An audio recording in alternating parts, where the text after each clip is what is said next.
As we proceed to Finland, we look back at the history and the art we leave behind at St. Petersburg. Both are overwhelming. The 1917 Russian Revolution and the World War II siege at Leningrad were two stages of history which would have been traumatic for any ordinary person, whether Russian or not. The accumulated works of art people can come to appreciate all over the place is the present treasure of the city. Although the country has been sailing towards capitalism, it's still a long way off democracy.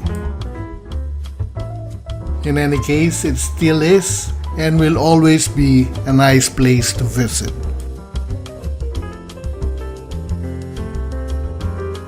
Finland is a Nordic country, meaning it's a geographical and cultural region in Northern Europe and the North Atlantic, which includes Denmark, Finland, Iceland, Norway, and Sweden, including Greenland and the Faroe Islands.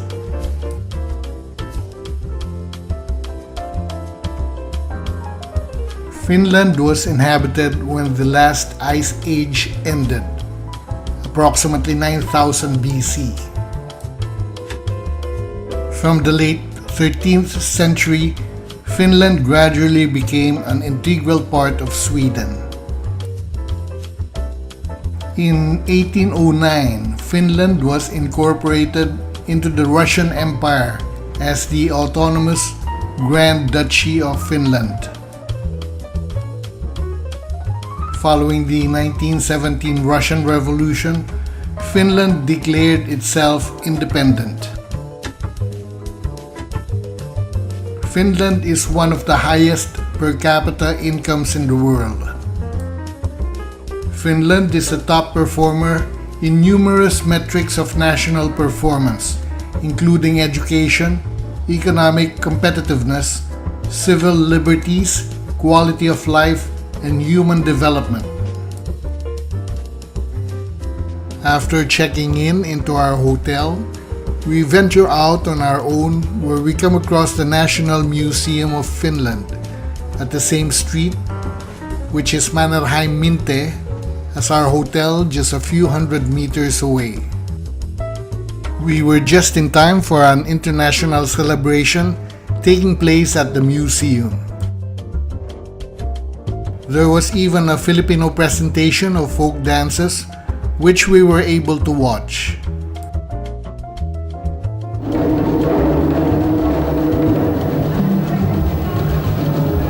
This is the ground floor of the National Museum of Finland, where the other countries have exhibits. On the second floor is the permanent collection of the museum. Some of the museum's collection were suggestive of its ties with Russia. However, the quantity of the collection was not really that much, considering the museum had been around for 100 years. It looked more like a place to get together and socialize. Finland had been ranked as one of the least corrupt countries in the world.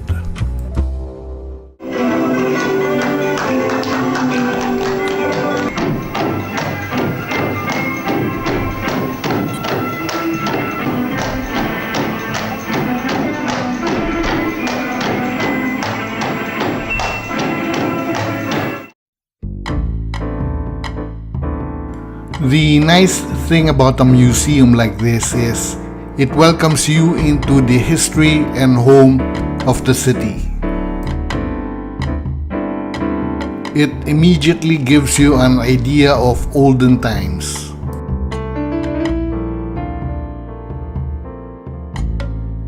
The dishes would have been interesting to take a look at again, as there were certain makers European royalty used to prefer, and why. The Finns are innovative in their venues for watering holes. This is one of them.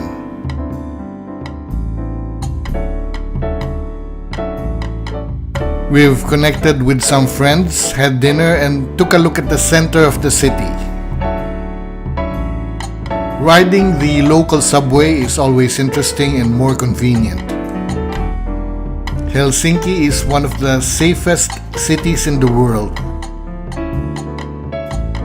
Getting used to them is a good way to get around a place, especially if you are on your own.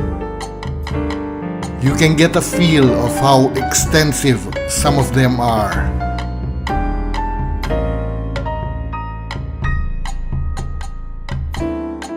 This is another one of their venues as a watering hole. By the time it took off on its schedule, it was full of men in suits and working ladies drinking beverages. It goes around the city as a bar. It's an innovative idea which can happen only in a few cities. The nightlife of the city ended relatively early.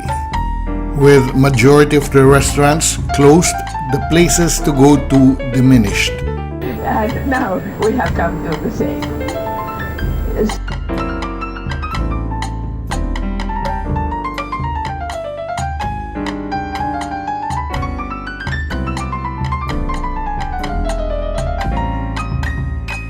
The rocky geology of the city of Helsinki cannot be overemphasized. It is the first description of what it looks like, and so evident just looking all around. A must-see place here is the Church of the Rock. This is the Tempileokio Church, which is an evangelical Lutheran church of Finland.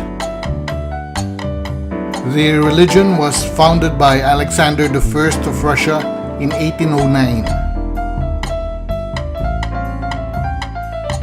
Helsinki is characterized by an abundance of rocky hills, the size of which is sufficient to accommodate large underground facilities.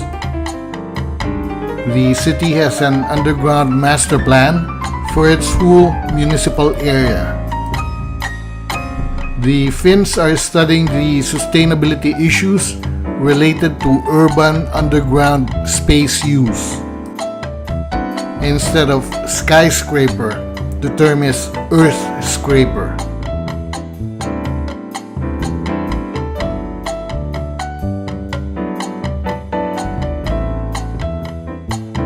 John Sibelius was a Finnish composer and a violinist of the late Romantic and early modern periods.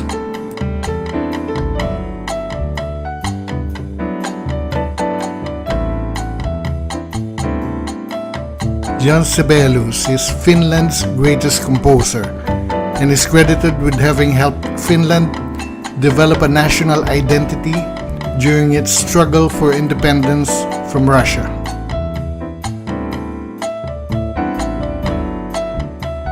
Between 1809 and 1917, the country was the Grand Duchy of Finland, an autonomous entity within the Russian Empire.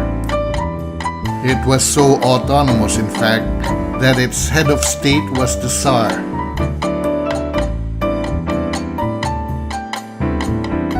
Paavo Nurmi, called the Flying Finn, dominated distance running in the 20th century. Nurmi set 22 official world records at distances between 1500 meters and 20 kilometers. He won 9 gold and 3 silver medals in his 12 events at the Olympic Games. The stadium holds 13,000 people and is used mostly for football matches and athletic meets. At the Parliament House, guided tours can be arranged, and one can even watch the Parliament in session from the public balcony. Karl Mannerheim was a military leader in the Finnish Civil War, Regent of Finland, Commander-in-Chief of Finland's Defense Forces, Marshal of Finland, and the 6th President of Finland.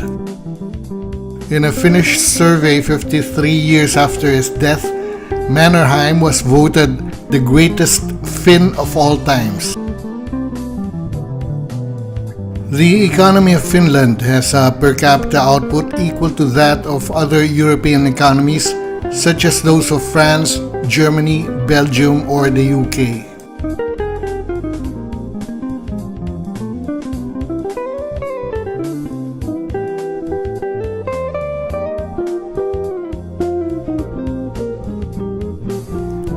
Havis Amanda is a female statue, which some men believe that washing one's face with water from one of its fountain and shouting 3 times "Rakasta" increases men's sexual ability.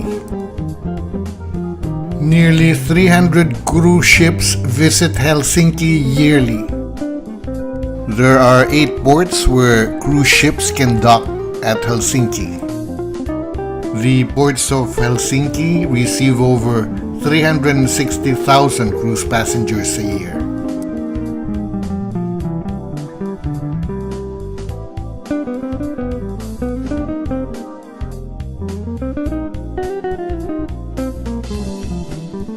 The peace treaty between Finland and the Russian Socialist Federal Soviet Republic was signed in 1920. It marked the end of the 105-day Winter War. The Winter War was a military conflict between the Soviet Union and Finland. It began with the Soviet invasion of Finland in 1939, 3 months after the outbreak of World War II.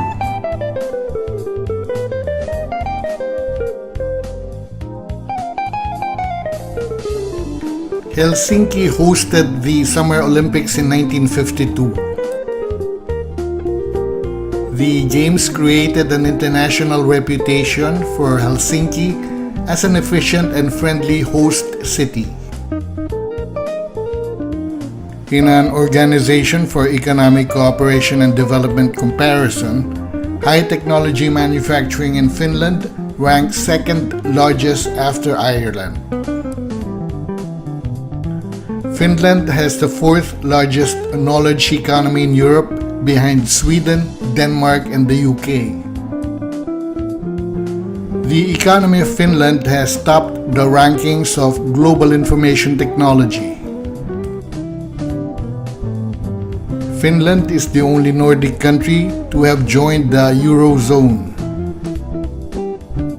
Denmark and Sweden have retained their traditional currencies, whereas Iceland and Norway are not members of the EU at all.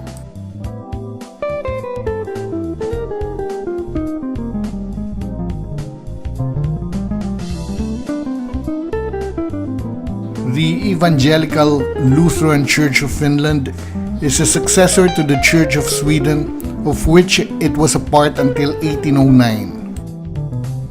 With about 4 million members, the Evangelical Lutheran Church of Finland is one of the largest Lutheran churches in the world. It is Finland's largest religious body, with approximately 70% of Finns members of the church. In the 1960s, the church faced strong opposition from the radical left, who considered it an old-fashioned fortress of reaction and criticized the rudiments of the church's position within the state.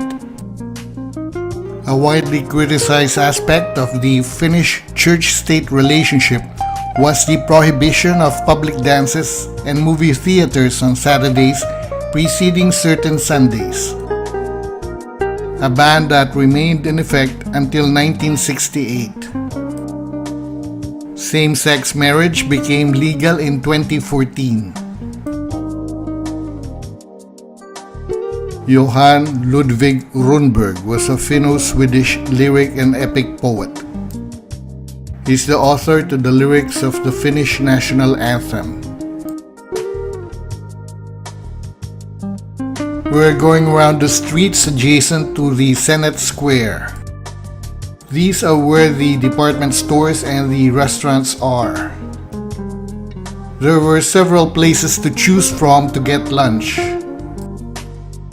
It was not that difficult to find reasonably priced, good local food within the square.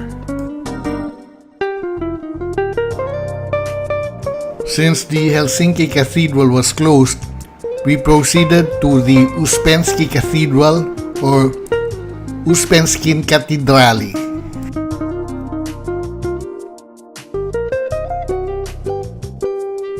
Orthodox churches, whichever part of the world, are interesting and beautiful to look at.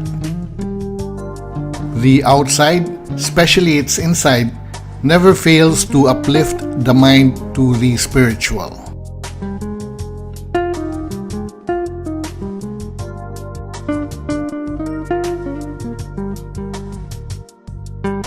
The art and architecture of the Orthodox Church came to maturity in the Christian Roman or Byzantine Empire.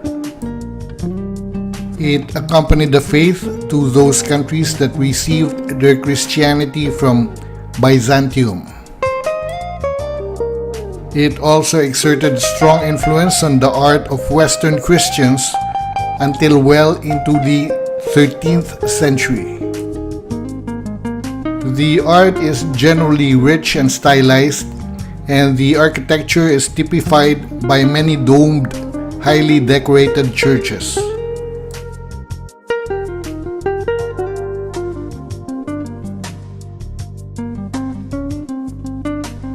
We'll be leaving Helsinki behind and take a ferry to get to Stockholm, Sweden.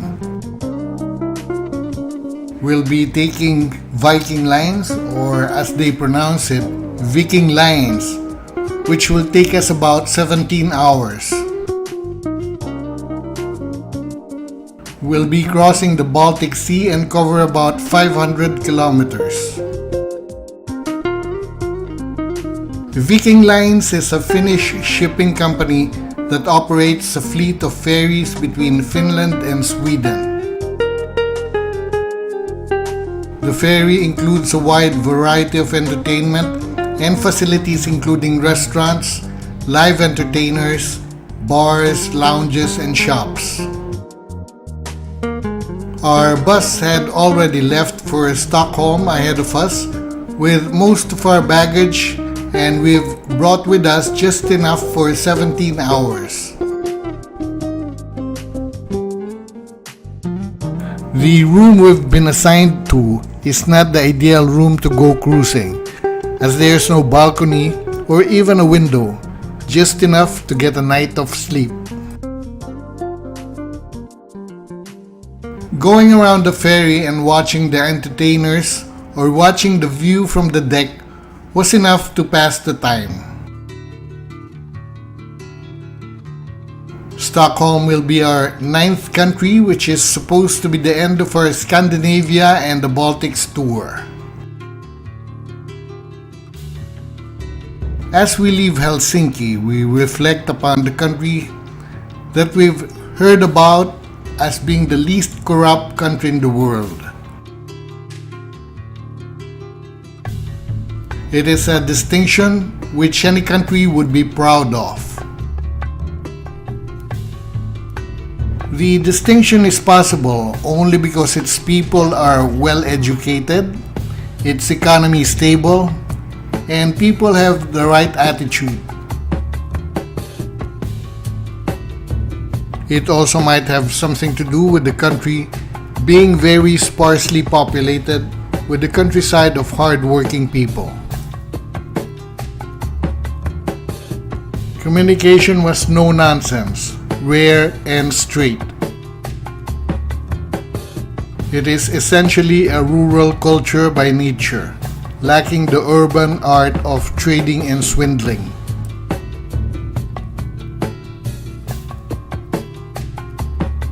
As the ferry leaves from the port at Helsinki, we go around exploring it from the inside.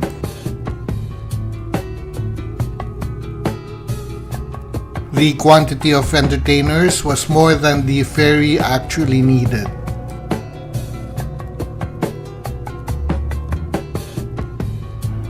Buskers, which would normally be found in city squares, are plentiful in the central hall of the ferry.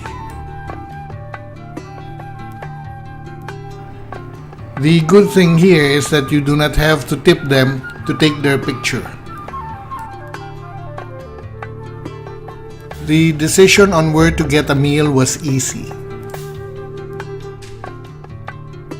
It was between a regular place versus a fancy and expensive place, but none of any special local dish. Time was spent going back and forth to the deck and the central area of the ferry. There was nothing great about the room. After breakfast in the morning, you can join a couple of exercises on the deck with several other passengers. That's right, honey. There were choices between aerobics, yoga, and Zumba. Each group had its own trainer. Even a walk around the deck was a nice way to welcome the morning with the Baltic Sea around us. The air was filled also with the anticipation of Sweden. However, the rhythm of Zumba was enough to get at least one of us to join in.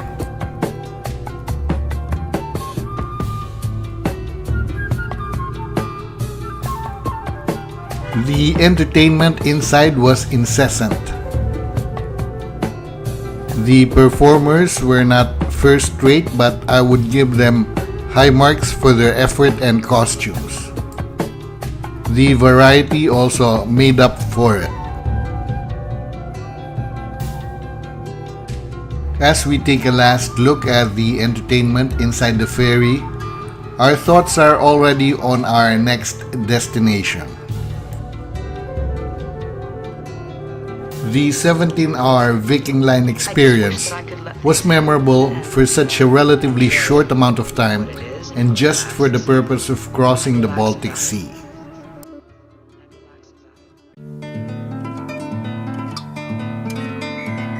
Back at the deck, we can already see inhabited islands which are part of Sweden.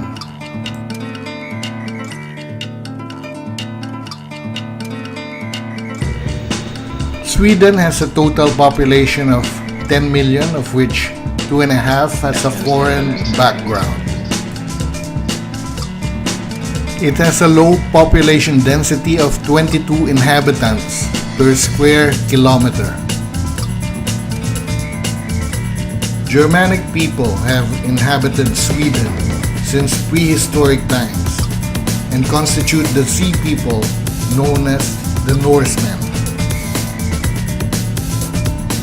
Sweden is a constitutional monarchy and parliamentary democracy, with a monarch as head of state. The Black Death in the middle of the 14th century killed about a third of the Scandinavian population. The Swedish Empire became one of the great powers of Europe until the early 18th century. Sweden provides universal health care and tertiary education for its citizens. It has the world's 11th highest per capita income. It ranks highly in numerous metrics of national performance, including quality of life, health, education, protection of civil liberties, economic competitiveness, equality, prosperity, and human development.